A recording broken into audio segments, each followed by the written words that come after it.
College is not exactly an affordable thing anymore. College students realize this from the very time that they apply.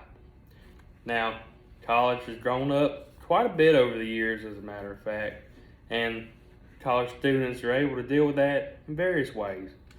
For example, college students are able to either apply for scholarships from the various colleges they apply to, or they have certain programs in states such as the TOPS program in Louisiana, which helps cushion that financial burden among the college students that seek to apply for it. Now, many college students also apply for student loans, which also help to not have to pay out of pocket for their college experiences.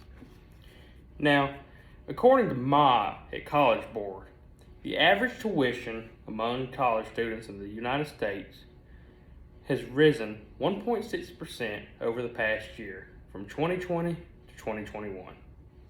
That has made the amount $10,740 on average. Now that is a good bit, but you may be wondering, that's not as much as I was thinking. Well, let me explain this to you.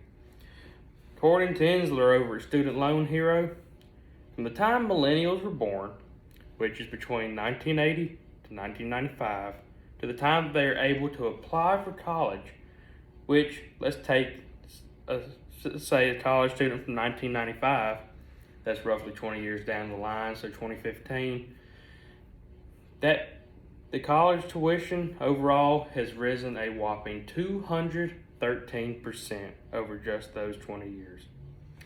That is a very large amount.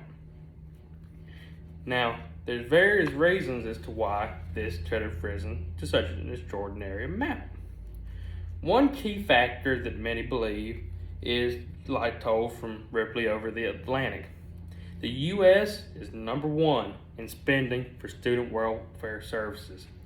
Now, student welfare services include things such as on-campus cafeterias or food, on-campus housing, transportation, any other little conveniences that students don't necessarily have to have, but do indeed aid that college experience. Now, this is mainly a public college problem.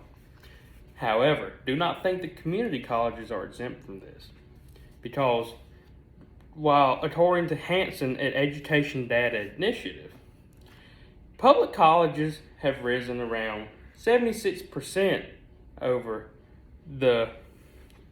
average around 20 years over the past 20 years. However, community college tuition has also risen 46% over the past 20 years. Now, that's not as bad as the 213% from 95 to 2015, but that's still quite a bit when in the grand scheme of things. Now,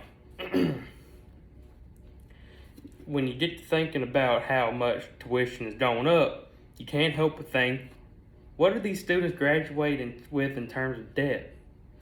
College students on average, according to Irby over at CNBC, graduate with an average of $37,172 of college debt, of student loan debt. So that includes those students that I mentioned before that happen to take out the student loans in order to help them pay for their college tuition. So that's quite the amount on average across the U.S. Now so to reiterate and wrap up my point, college has certainly gotten to be quite the expensive thing. It has gone up to around 213% over the past, from 1995 to 2015, college tuition rose 213%. Just over the past 20 years, which would be from 2001 to 2021, it has risen 76% among public universities, but only 46% in community colleges. Now, this could be for a variety of reasons, as I said, which could be because we in the U.S. are number one in welfare services. So, Next time you go to apply for college, just try and remember that.